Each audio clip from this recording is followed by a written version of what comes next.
So you're a first-time homeowner, or maybe you're a first-time well owner. You've never experienced a well. You're not exactly sure what it's supposed to look like. But have you ever thought, can a pressure tank be too small for your well system?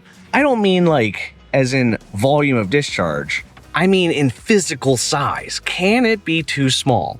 And if so, what does that mean? Let's get into it. So when it comes to a pressure tank, they come in a variety of shapes and sizes. You may be wondering, what is a pressure tank? It's that big blue thing in your basement. These are the systems that you'll always see on a house that has a well. Whenever you have a well system, you have to have a way of storing the power from that well pump, and the pressure tank is how you do it. Most commonly, these will be big and blue, but there are some times in some circumstances where they'll end up being gray or yellow, but those are the fiberglass ones, and we don't like those ones here. I'm just kidding. I have nothing against the fiberglass ones, but I do prefer good old steel. It usually lasts a little bit longer in my opinion. The fiberglass ones, I'm not a huge fan of installing them, nor am I a big fan of working on them. They're always a pain in the butt. That may just be my personal experience though, so no hate if you're a fiberglass manufacturer. You've got your pressure tank. You want to know, is it large enough? The short answer for those of you who may not have been interested in going through the rest of this video is, yes, a pressure tank can be too small, but you have to watch the rest of this to figure out why it's a problem. To set some background,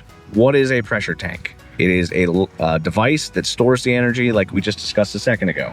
But they're gonna have three distinct parts. You have your air on the top, bladder in the middle, water on the bottom. It's not exactly in that order, but close enough. The bladder will basically encompass the bottom portion.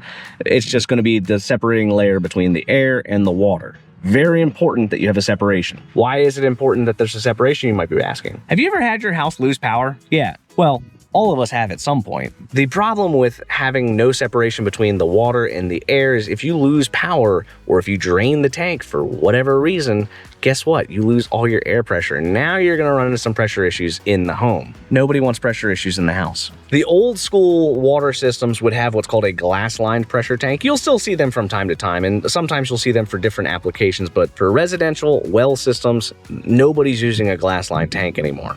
I get maybe 2 glass-lined tanks a year. They're not fun. Whenever you have your system, the top of the tank is going to have air, and it's going to be calibrated to the pressure switch on your tank. The pressure switch is that little gray box that you see underneath of the tank. If you have a pressure switch that's set to 40-60, meaning it cuts on at 40 psi, cuts off at 60 psi, you're going to see that the air pressure in your pressure tank should be 38.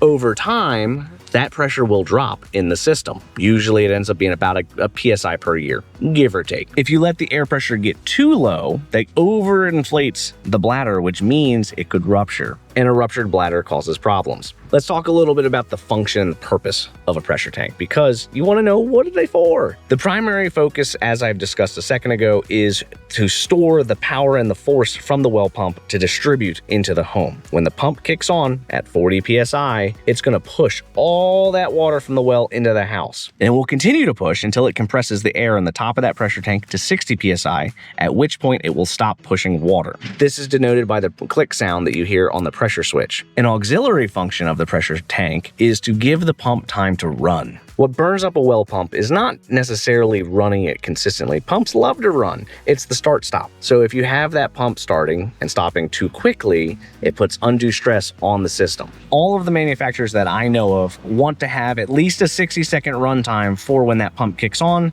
to when that pump kicks off. This is to allow adequate cooling of the pump and also to give the thing some time to actually deal with what it wants to do best, which is to run. So we know that our cycle length should be 60 seconds. What happens if it's not? We refer to that as a short cycle. Generally, anything less than 60 seconds is a short cycle, anything over 60 seconds is an overcycle.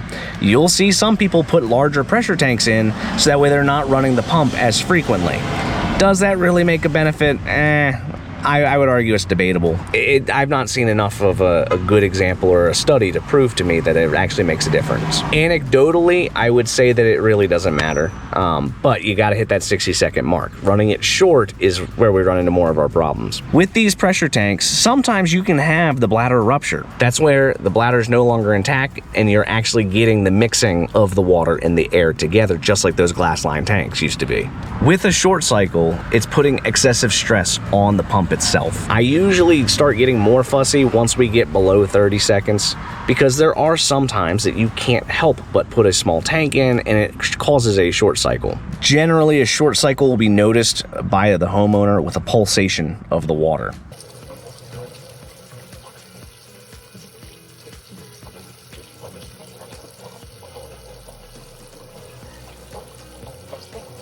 If you're sitting in the basement or the utility room, you might actually hear the thing click on and click off very quickly.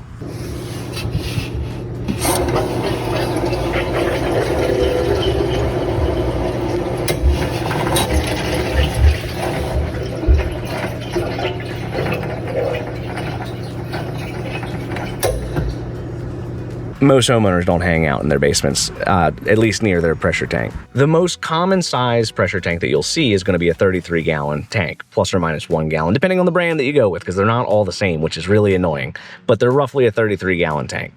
As you're using these tanks, sometimes, especially if you're in Southern Maryland or Eastern Maryland, where maybe you don't have a basement because you've got a high water table and basements don't play nice with water, sometimes you have to actually stick the pressure tank under the house. When pressure tanks are stuck below the house, now you've got a size constraint. You can't stick a big fat 30-gallon tank underneath the home all the time. Most commonly in that area, you're going to see a 20-gallon tank because that's small enough to fit through the little tiny hole that you have for your crawl space. I hate working on those types of systems because they're always wet, it's always muddy, and there's always some unknown creature living under there and you're hanging out with it for a couple hours. I don't like hanging out with raccoons or snakes, rats, bugs, all those fun things because crawl spaces suck. If you've been in one, you know what I'm talking about. So if you have a small tank, by definition, it's going to make it to where the system does not cycle at the correct time, meaning you're no longer at 60 seconds.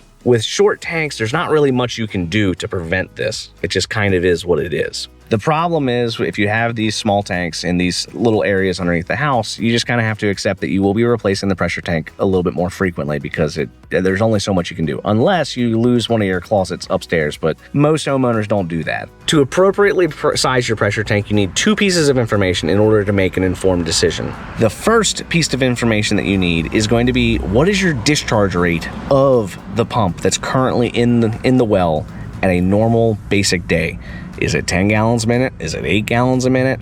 What is it? You have to know what your discharge rate is. The second thing is you have to know what pressure are you working with. Are you working with a 20-40 switch, a 30-50 switch, or a 40-60 switch? To know these, it makes it to where you can consult the chart. You can do the math by hand, but nobody does that anymore. If we consult my handy dandy little cheat sheet right here, this is going to tell us what we got to work with. We can see here on the left side our discharge rate, and then we can look to see what we want as far as pressure. If we have a 5-gallon discharge rate, we want a 30-50. A WX202, which is the 20-gallon tank, will work perfectly fine. Having these reference materials in the truck or easily accessible online makes it super easy to figure out which one you need to get. Pretty much every installer that's out there has one of these books or a little tiny placard. If you're a homeowner trying to figure out what kind of pressure tank do you need and how big of a pressure tank do you need, go to your local supply shop. They'll usually have these things available to where you can just look. One of the supply shops that I frequent quite a bit is Milby. I'm just giving them a free plug here. But on their website, you can actually pull that exact same chart. I just have a printed version because it makes it way easier when I'm talking to somebody. I can walk them through the chart and show them exactly what they need for their house in order for things to function correctly. As a homeowner, you do whatever you want to do. Remember, it's very important to have an appropriately sized pressure tank in order to prolong the life of everything that's working in your well system. Can you get away with a small tank? Yes. Are small tanks good? No. Generally, having the appropriately sized tank is the correct option, and also having a larger tank does help. Again, anecdotally, I've not seen it. You saw from the chart, they say that it works, but the jury's kind of out on that. I think it's best to have an appropriately sized system that's meant for what you're currently doing. If you found this informative, if you found this helpful, leave a comment below. Tell me, did this help you make your decision on what size tank you are eventually going to get? Maybe you already have a tank installed. Does your tank seem to be appropriately sized? Does it take about 60 seconds for it to cycle? Let me know. I'm curious. I enjoy having these conversations. Leave a comment, question below. I'll gladly answer them if I can. And I have videos posted every day covering the world of well and septic, water quality, home improvement, DIY projects, and just basic basic financial advice that I can see from my own perspective. All of the things that I talk about on this channel are my journey and what I'm experiencing, and I want to make sure that I can share it with you. And if you enjoy that, let me know. I look forward to talking to you guys tomorrow.